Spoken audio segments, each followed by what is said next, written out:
तो आज हम पढ़ने जा रहे हैं स्टेम सेल्स के बारे में, ठीक है। अब यहाँ पे क्या हो रहा है कि जो स्टेम सेल है उस पर एक बेसिकली एक रिसर्च हुई है, और रिसर्च ये है कि एक साइंटिस्ट है, साइंटिस्ट की एक टीम ने पहला सिंथेटिक ह्यूमन लाइक एम्ब्रियो को बनाया है using stem cells. Stem cells क्या होती हैं एंड हम उनको कैसे कलेक्ट करते हैं। तो स्टेम सेल जो है जैसे कि एक पेशेंट है और पेशेंट क्या रिसीव करता है, एक प्री ट्रीटमेंट, ताकि वो हिमेटोपोइटिक स्टेम सेल को रिलीज कर सके बोन मैरो से इनटू द ब्लड स्ट्रीम। फिर उसका कलेक्शन होता है ब्लड स्ट्रीम की सेल्स का। उसके बाद ये जो स्टेम सेल्स है उनको सेपरेट किया जाता है एंड रिमूव किया जाता है। उसके बाद जो ब्लड है, रिमेनिंग ब्लड, वो वापस से पेशेंट को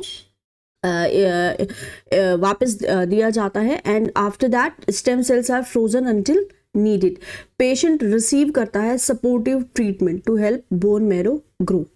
ये जो सिंथेटिक एम्ब्रियोज है ये नेचुरल एम्ब्रियोज को रिजल्ट कर रहा है। जैसे आपने देखा होगा ह्यूमन डेवलपमेंट की जब स्टडी करते हैं तो जो अर्ली स्टेज होती है एम्ब्रियो डेवलपमेंट की, वही सेम जो स्टेज है यहाँ पे उसी को ये सिंथेटिक जो एम्ब्रियोज है उसको रिजेंबल कर रहा है। यहाँ पे जो हार्ट है वो भी बीट नहीं कर रहा है एंड और the beginning of the brain. आपको यहाँ पे हार्ट भी नहीं मिलेगा, ब्रेन भी नहीं मिलेगा, राइट। तो but they contain cells that give rise to the placenta, yolk sac etcetera. इस सिंथेटिक एम्ब्रियो है, इसके क्या बेनिफिट है, क्यों बनाया है। देखिए बहुत सारे जेनेटिक डिसऑर्डर होते हैं जिनको समझना बहुत मुश्किल होता है।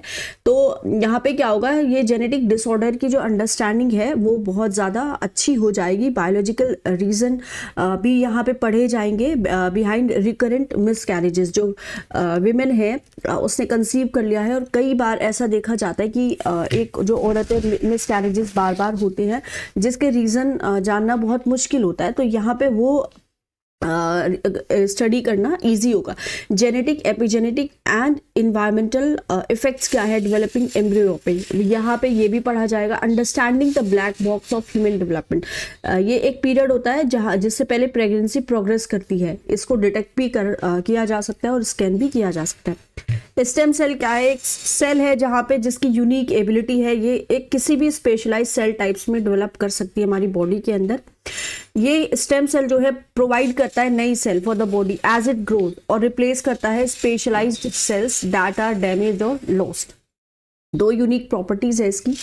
It can divide over and over again to produce new cells. जैसे ये डिवाइड करती हैं they can change into other types of cell that make up the body. Regenerative medicine research ये revolves around the use of stem cell, जैसे कि embryonic है, adult है and induce pluripotent stem sales है। RM क्या एक process है जिसमें हम रिप्लेस करते हैं, रीजनरेट करते हैं ह्यूमन सेल्स को, टिश्यूज को या फिर ऑर्गन को रिस्टोर करने के लिए या फिर एस्टेब्लिश करने के लिए नॉर्मल फंक्शन को। स्टेम सेल की बहुत सारी एप्लीकेशन है, जैसे कि जो नेचर है डिजीज का वो यहाँ पे अंडरस्टैंड करना इजी होगा। Stem cell therapy introducing new stem cells into damaged tissues. It could be autologous transplantation, जिसमें हम सेम जो पेशेंट होता है, पेशेंट की खुद की स्टेम सेल उसमें क्या करते हैं, यूज करते हैं। एलोजेनिक ट्रांसप्लांटेशन में हम स्टेम सेल यूज करते हैं और वो कोई एक डोनर होता है। टॉक्सिकोलॉजी भी यहाँ पे स्टडी कर पाएंगे। टॉक्सिकोलॉजी एक्चुअली क्या होता है, इसमें क्या है, जैसे कुछ ड्रग है, ड्रग के साइड इफेक्ट्स यहाँ पे देखे जाएंगे। क्लिनिकल रिसर्च में क्या होता है, बेसिकली एक ड्रग है, सपोज वो मार्केट में नहीं आई है तो उसके कुछ क्लिनिकल ट्रायल्स होते हैं जिसमें उस ड्रग के बहुत सारे उस पर रिसर्च होती है कि ड्रग्स के क्या क्या साइड इफेक्ट्स हो सकते हैं। इंडिया में क्या होता है, आईसीएमआर ने रिलीज की है national guidelines for stem cell research 2017 for the ethical and scientific conduct of stem cell research through guideline of stem cell research. बहुत सारी कैटेगरीज है यहाँ पे स्टेम सेल्स की। On the basis of capacity to give different types of cell, totipotent cell है, ये तीनों embryonic germ layers को बना सकती है और जो एक्स्ट्रा एम्ब्रियोनिक टिश्यू है उसको भी बना सकती है। ओनली इंडिस्पेटेबली टोटिपोटेंट सेल जो है वो जाइगोट है। प्लूरिपोटेंट मल्टीपल लीनिएजेस बना सकती है from all 3 embryonic germ layer, ectoderm, mesoderm and endoderm. For example जैसे embryonic stem cells. Multipotent can make at least 2 different lineages, usually from the same embryonic germ layer. For example, hematopoietic stem cells, it can give rise to different blood cells, जैसे white blood cell है, red blood cell है, platelets है, blood की lineages से. Unipotent produce कर सकती है केवल एक cell type, but it have the property of self-renewable that distinguishes them from non-stem cell. Example जैसे skin cell है आपकी, ठीक है, skin cell में आपने देखा हो जैसे आपके कुछ वुंड है, चोट लग गई है, तो आपकी स्किन दोबारा से वहां पे आ जाती है, क्योंकि ये सेल्फ रिन्यूएबल की प्रॉपर्टी यहाँ पे सेल की होती है. Okay, induce pluripotent stem cells are made in the lab from adult cells. Related development इसमें क्या हो रहा है, chimera word first live birth of chimeric monkey, it was reported in China with 2 sets of DNA. Chimera एक single organism है composed cell का, जो कि एक से ज़्यादा डिस्टिंक्ट टाइप का जीनोटाइप है जिनके अंदर, या फिर जेनेटिक मेकअप है. मेजर टाइप क्या है काइमेरा के, जैसे एनिमल किंगडम के बहुत सारे एग्जाम्पल है, varying degrees of chimerism including humans. For instance traces of the foetus genetic material, वो भी ऑब्जर्व होता है मदर के टिश्यूज में. जैसे मदर ने चाइल्ड बर्थ दे दिया है, उसके बहुत टाइम बाद तक, बहुत सालों बाद भी वहाँ पे आपको कुछ ट्रेसेस मिलेंगे फीटस के जेनेटिक मटेरियल्स की.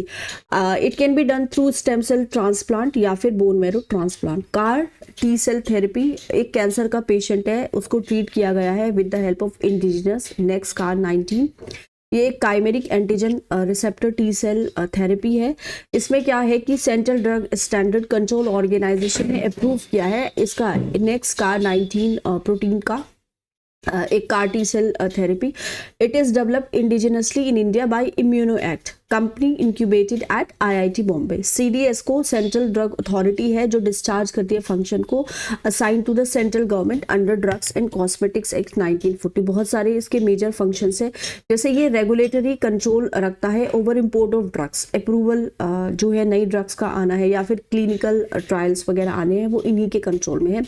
कार टी सेल थेरेपी एक तरह की सेल्यूलर इम्यूनोथेरेपी ट्रीटमेंट है जो टी सेल्स को यूज करती है, जो जेनेटिकली ऑल्टर की जाती है लैब में, ताकि वो जो कैंसर सेल है उसको इफेक्टिवली यहाँ पे डिस्ट्रॉय किया जाए. टी सेल एक्चुअली में क्या होती है, देखिए टी सेल जो है वो इम्यून सेल्स है जो अटैक करती है एक भी infection causing like infection causing bacteria और पैथोजन या फिर फंगाई, पैरासाइट्स, कुछ भी हो सकता है वो. ये कार टी कैसे वर्क करता है, टी सेल्स जो है जेनेटिकली इंजीनियर्ड हो जाती है लैब में, एंड उनको हम कैसे कर सकते हैं, प्रोटीन्स को इंट्रोड्यूस करते हैं जिसको हम बोलते हैं काइमेरिक प्रोटीन्स. ठीक है, काइमेरिक प्रोटीन्स को जब इंट्रोड्यूस करते हैं तो यहाँ पे काइमेरिक एंटीजन रिसेप्टर्स, ब्लड को फिर वहाँ से निकाला जाता है, जो पेशेंट है, पेशेंट को निकाला जाता है, तो उसमें से एक वाइट ब्लड सेल लेगी, that body is natural destroyer called T cells. ठीक है, T sales engineered car T sales को हम ग्रो नव आइडेंटिफाई कर सकते हैं, और आइडेंटिफाई करने के बाद फिर हम क्या कर सकते हैं, इनको कैंसर की जो सेल्स है वहां पे इनको रख सकते हैं. ठीक है, कैंसर की सेल्स में जब हम इनको रखेंगे तो यहाँ पे क्या होगा कि ये ट्रिगर करेंगी और डिस्ट्रॉय करेगी कैंसर की सेल्स को. कार टी सेल्स को हम मल्टीप्लाई करेंगे लैब में और इन्फ्यूज करेंगे इसमें पेशेंट में by the millions of attack cancer. ठीक है, तो उसके बाद आता है कि हम नेक्स्ट कार 19 के बारे में हम पढ़ते हैं. तो ये एक्चुअली में है एक्टालाई कैप्टाजीन ओटोल्यूसल. It is designated to target cancer cells that carry the CD19 protein. Cancer cells के अंदर CD19 प्रोटीन होता है, तो ये उसको कैरी करते हैं, ये उस जो कैंसर सेल है जो CD19 प्रोटीन को कैरी करता है, तो ये उसको यहाँ पे नेक्स्ट कार 19 उसको क्या करेगा, टारगेट करेगा. CD19 एक बायोमार्कर है या फिर फ्लैग है बी लिम्फोसाइट्स के लिए या फिर बी सेल्स के लिए.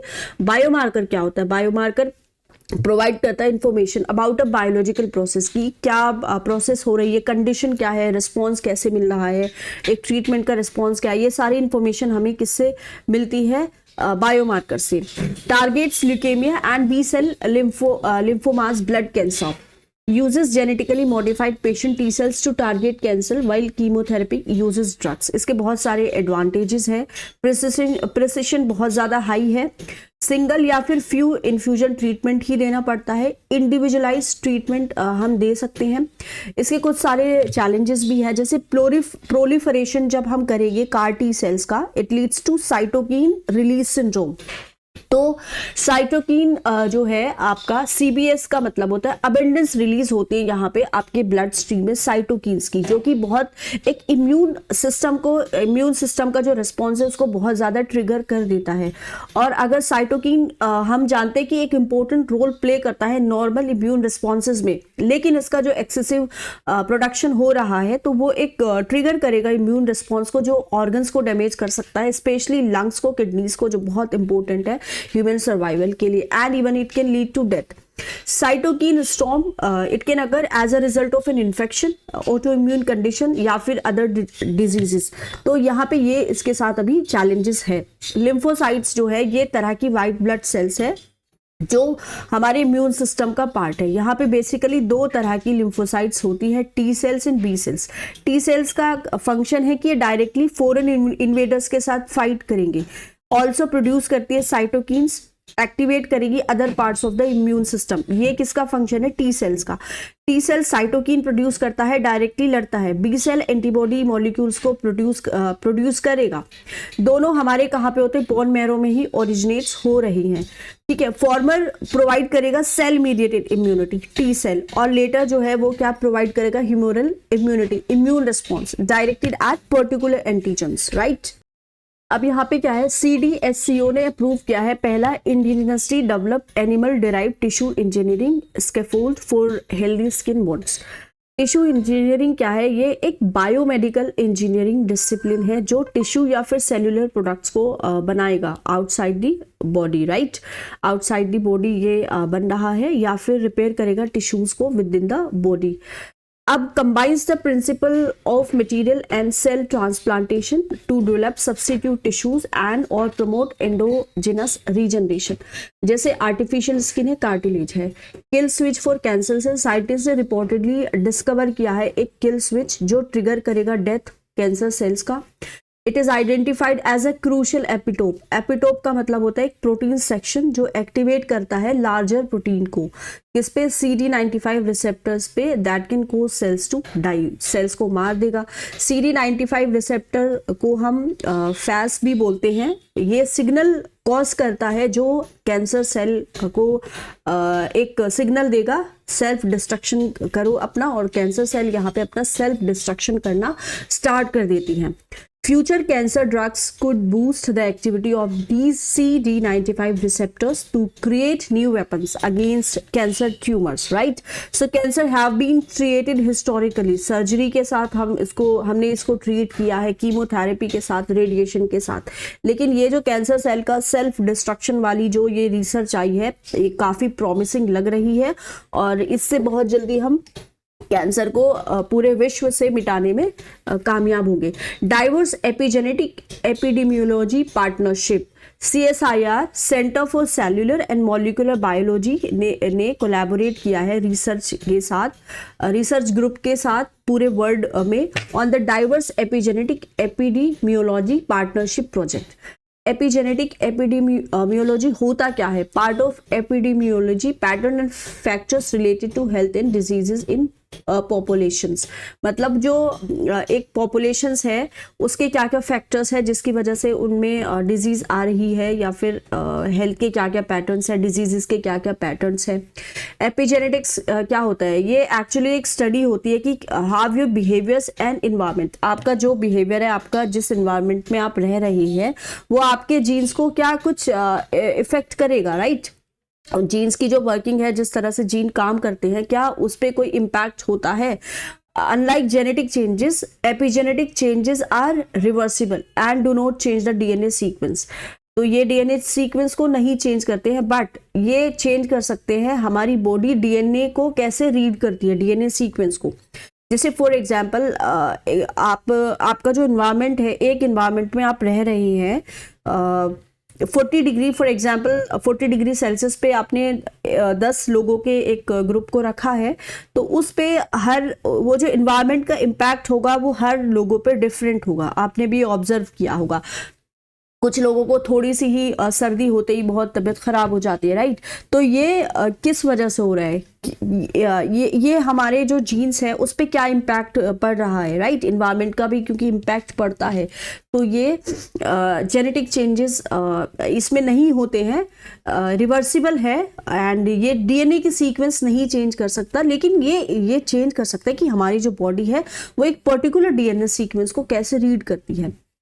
एक कॉमन एपिजेनेटिक मॉडिफिकेशन वो है डीएनए मिथाइलेशन, जिसमें हम डीएनए पे मिथाइल ग्रुप को ऐड कर देते हैं। इसमें क्या होता है, ठीक है, हायर लेवल जो है डीएनए का, जिसको हम डीऑक्सीराइबोन्यूक्लिक एसिड भी बोलते हैं, it leads to gene silencing. Gene आपका साइलेंस यहाँ पे हो जाएगा। जीन साइलेंसिंग क्या है? ये एक ट्रीटमेंट की तरह काम कर सकता है। अब यहाँ पे जैसे आप देख रहे हैं, जो डीएनए की स्ट्रैंड है और यहाँ पे मिथाइल ग्रुप यहाँ पे ऐड किया है, तो इस मिथाइल ग्रुप के ऐड करने से हो क्या रहा है? नई ट्रीटमेंट टेक्निक है that makes use of body's natural processes to control disease. हमारी बॉडी की नेचुरल प्रोसेसेस होती है, हमारी बॉडी इतनी कैपेबल है कि वो डिजीज से फाइट कर सकती है। कैसे? बाय सप्रेसिंग और साइलेंसिंग स्पेसिफिक जीन्स। हमारी बॉडी की कैपेबिलिटी है कि हम स्पेसिफिक जो जीन्स है उनको सप्रेस कर सकते हैं, साइलेंस कर सकते हैं, that are associated with certain disease. Means जैसे टेम्परेली ब्लॉक कर सकते हैं कि स्पेसिफाइड जीन्स का message that would otherwise trigger an unwanted effect. वाह, very nice. Okay, the project के बारे में पढ़ते हैं। 5 ईयर का ये प्रोजेक्ट होने वाला है and led by the researcher at the university of Bristol London at the and CSIR CCMB in India. CRSIR एक national research and development centre है जो प्रमोट करता है scientific, industrial and economic growth with its president as prime minister of India. इसके जो president है वो PM है इंडिया के। Rationally much of the population health research conducted till date has drawn heavily on data collected from people of white European origins. तो वही जो European origins के जो लोग हैं उनकी हमारे पास डेटा है जो हमने कलेक्ट किया है। बहुत सारी ग्लोबल कम्युनिटीज जो है they are under represented in health studies. Procedure क्या है? इसमें हम जीनोमिक डेटा सेट्स को जनरेट करेंगे in under represented populations across African, Asian included India and North and South American continents. Analyse करेंगे डीएनए मिथाइलेशन डेटा को, health related measures को from people around the world and identify करेंगे कि क्या cause है, क्या mechanism है in health के आउटकम्स का।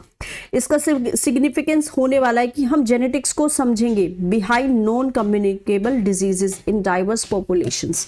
ठीक है, तो डाइवर्स पॉपुलेशन में जो नॉन कम्युनिकेबल डिजीजेस हैं उसके जेनेटिक्स को पढ़ेंगे।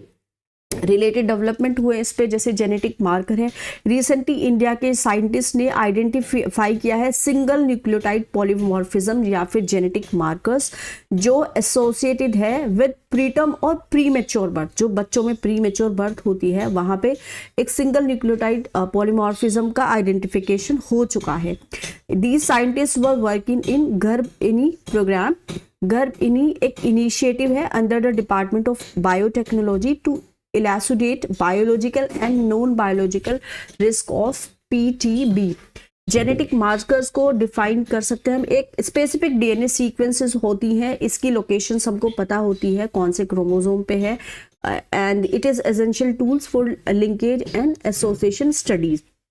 सो पीसीआर में क्या करते हैं? पॉलीमरेज चेन रिएक्शन में हम इसको यूज कर सकते हैं। लेबोरेटरी टेक्निक है जिसमें हम प्रोड्यूस कर सकते हैं millions to billions of copies of a specific segment of DNA. हमारे पास डीएनए है, हमें उसकी बहुत सारी कॉपीज बनानी है, रिसर्च करनी है उस पर सपोज। तो पीसीआर में आप उसको कॉपीज को जैसे प्रिंट आउट करते हैं, आप किसी पेज का प्रिंट आउट करेंगे, उसी तरह से हम डीएनए का भी प्रिंट्स निकाल सकते हैं।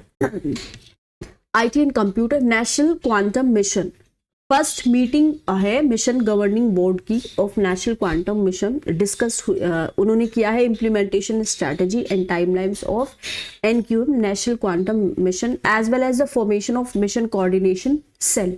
मिशन कोऑर्डिनेशन सेल क्या है? मिशन कोऑर्डिनेशन सेल सेटअप होगा as a coordinating agency for the NQM, national quantum mission, और ये वर्क करेगा in coordination with the mission secretariat, department of science and technology. ये फंक्शन करेगा under the overall supervision and guidance of mission technology research council. NQM को approved किया था cabinet ने 2023 में, और इसका जो बजट है वो 6000 करोड़ रुपीस है। क्यूबिट क्या है? जैसे बाइनरी बिट हम पढ़ते हैं, बाइनरी बिट हम पढ़ते हैं 0 और 1 होता है, तो बाइनरी बिट की तरह ही ये एक बेसिक यूनिट है इंफॉर्मेशन का इन क्लासिकल या फिर ट्रेडिशनल कंप्यूटिंग में। क्यूबिट, जिसको हम क्वांटम बिट भी बोलते हैं, ये कॉम्बिनेशन स्टेट है 0 और 1 का, और ये बेसिक यूनिट है इंफॉर्मेशन की इन quantum computing. Physical versus logical qubits.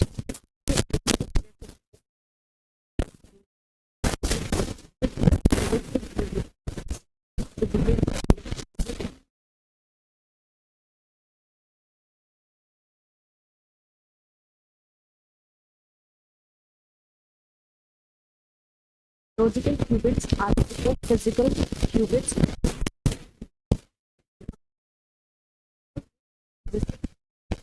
It is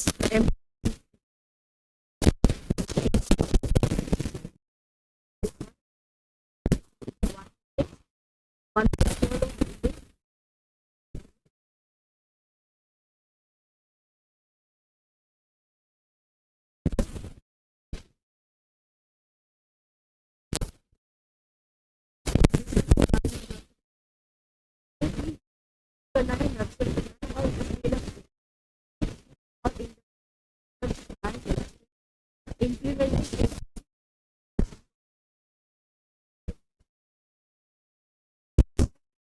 2020 2030 to 38 target set हमें एकदम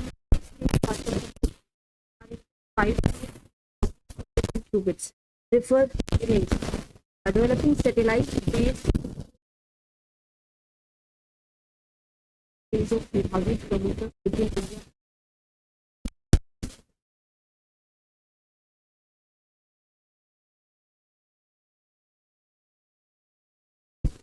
Engelment, it refers to a situation in which two or more quantum particles are linked in such a way that it is impossible for them to be described independently, right?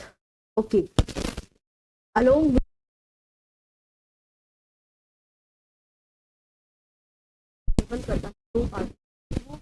share करें आपको 4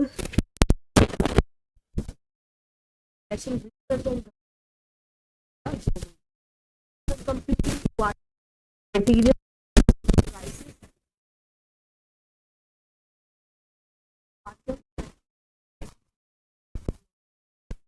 Okay, about quantum technology. अगर हम देखेंगे hardest quantum describe करता है as a atom. All right. From classical physics, object exists one place, one time. Say example binary state, तो हो सकता है या फिर वन हो सकता है. All right. Quantum computers are able to like अब दो डिफरेंस देखते हैं. एक तो देखते हैं क्वांटम कंप्यूटिंग के बारे में.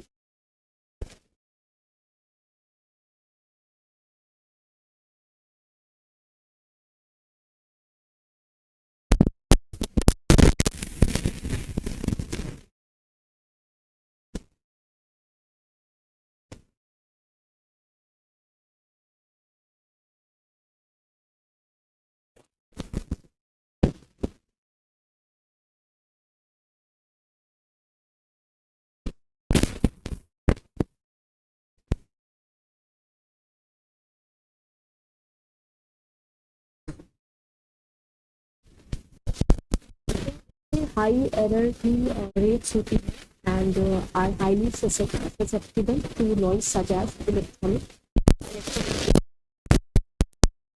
chain and disturbance in the earth magnetic field. Calculates with qubits representing 0 and 1 simultaneously. Power increase करती है exponentially in proportion to the number of qubits, well suited for tasks like optimization, problems, data analysis and simulations. Classical computing में लो error rates होती है, and it can operate at room temperature, calculates with transistors which can represent either 0 और 1. Power increase करती है इन 1:1 relationship, 1:1 relationship with the number of transistors best suited for most everyday processing task. Quantum technology की कुछ की applications देखते हैं. मैग्नेटोमीटर्स, जिसमें हम मेजर कर सकते हैं स्ट्रेंथ और डायरेक्शन किसका, मैग्नेटिक फील्ड्स का for atomic system. Design and synthesis of quantum material जैसे कि superconductors etcetera. Atomic clocks for precision timing, communications and navigation. Single photon sources detectors and entangled photon sources for quantum communication, sensing and metrological applications. Example, quantum random number generation. Quantum coherence क्या होता है, इसका मतलब होता है कि ability किसका, quantum system का to maintain well defined quantum state over time without being affected by outside disturbance or interaction. Classical physics में सिस्टम लूज करता है कोहेरेंस ओवर टाइम, क्योंकि वहाँ पे बहुत सारा फ्रिक्शन का इफेक्ट हो सकता है, हीट हो सकता है और दूसरे एक्सटर्नल फोर्सेस हो सकते हैं. ये जो प्रॉपर्टी है, ये प्रॉपर्टी बहुत एसेंशियल है बहुत सारी क्वांटम टेक्नोलॉजीज के लिए, जैसे क्वांटम कंप्यूटिंग है और क्वांटम कम्युनिकेशन है. ये क्या करेगा, इनेबल करेगा creation and manipulation of entangled state and superposition, which are the basis of many quantum algorithm and protocols.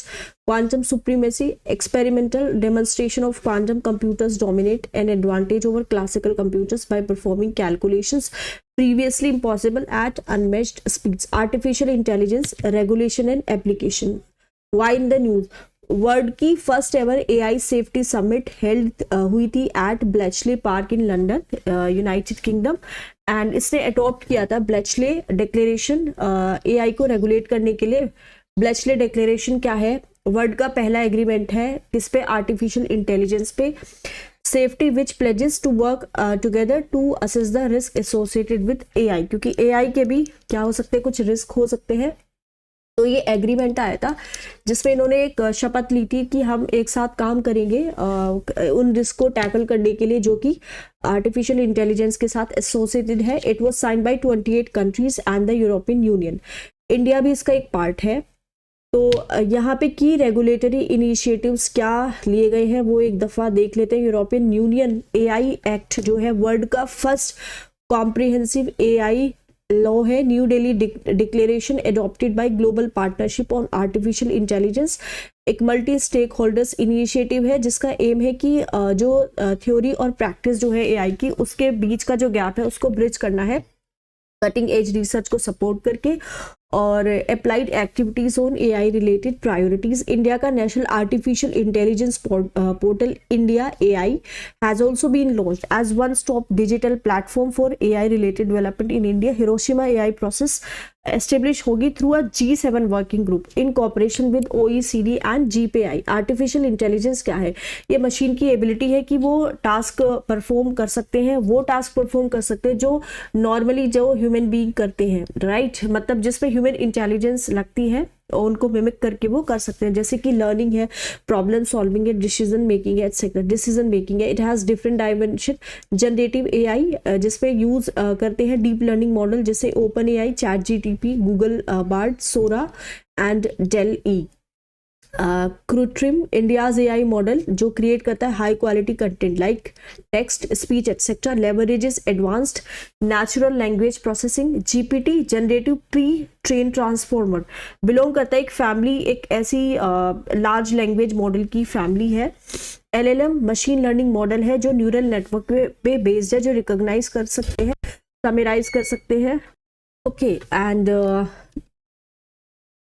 तो ये क्या कर सकती है, समराइज कर सकते हैं, ट्रांसलेट कर सकती है, प्रेडिक्ट कर सकती है, जनरेट कर सकती है कंटेंट को using very large data set. Transformer एक 2 पार्ट न्यूरल नेटवर्क है जो एनकोडर और डिकोडर को कंसिस्ट करता है. ग्राफिकल प्रोसेसिंग यूनिट्स भी इसमें एक इंपॉर्टेंट रोल प्ले करते हैं. मल्टी मॉडल एआई कंबाइन करता है पावर किसका, मल्टीपल इनपुट्स का कॉम्प्लेक्स टास्क को सॉल्व करने के लिए, जैसे टेक्स्ट टू स्पीच है etcetera. Frontier AI highly capable general purpose AI model है जो परफॉर्म कर सकते हैं बहुत वेराइटी ऑफ टास्क, जैसे कि exceed the capability most advanced models do.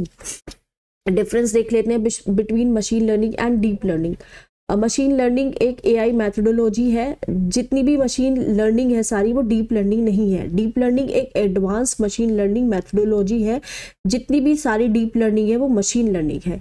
ये सॉल्व करती है प्रॉब्लम स्टैटिस्टिक्स और मैथमेटिक्स को कंबाइन करके, उसके थ्रू कंबाइन करते हैं स्टैटिस्टिक्स और मैथमेटिक्स न्यूरल आर्किटेक्चर के साथ। Need to manually select and extract feature from raw data and assign weights to train ML model. Able to self-learn by using feedback from known errors. Less complex and has a lower data volume. ये deep learning बहुत ज़्यादा complex है और इसका जो data volume है वो बहुत ज़्यादा high होता है। हेल्थ केयर में इसकी एप्लीकेशन हो सकती है आर्टिफिशियल इंटेलिजेंस की, higher quality patient care clinical research, for example antibiotic vaccine, health care supply chain resilience, predictive models तैयार कर, workforce optimisation, disease diagnosis, multimodal AI, business analytics, machine learning algorithm recognise कर सकते हैं different types of information को, data processing कर सकते हैं, generate कर सकते हैं textual descriptions, transcriptions, video etcetera. Agriculture में क्या हो सकता है, इंटेलिजेंट स्ट्रोक प्लानिंग की जा सकती है using models such as precision agriculture. Smart farming, world economic forum implement कर रहा है एआई को for agriculture innovation, A14 AI initiative, farm gate to fork, market based intelligence, etc. Data driven agriculture, other sector bring down electricity consumption in industrial units, promote कर सकते हैं innovation and entrepreneurship from young age, UI youth for उन्नति and Vikas with AI, in defense agri for surveillance has been developed and developing self-driving cars and improves traffic management। अब हम पढ़ते हैं neural networks के बारे में। Neural network क्या है, एक मशीन लर्निंग प्रोग्राम है या फिर मॉडल है जो डिसीजन बनाता है सिमिलर मैनर में ह्यूमन ब्रेन जैसे बनाता है उसी तरह से। ये कुछ प्रोसेस को यूज करता है जो मिमिक करता है biological neuron work together to identify phenomena, weigh options and arrive at conclusions. Every neural network consist करता है लेयर ऑफ नोड्स या फिर जिसको हम आर्टिफिशियल न्यूरॉन्स भी बोल सकते हैं। ये एक इनपुट लेयर होती है, इसमें वन और मोर हिडन लेयर्स भी होती है और एक फिर आउटपुट लेयर होगी।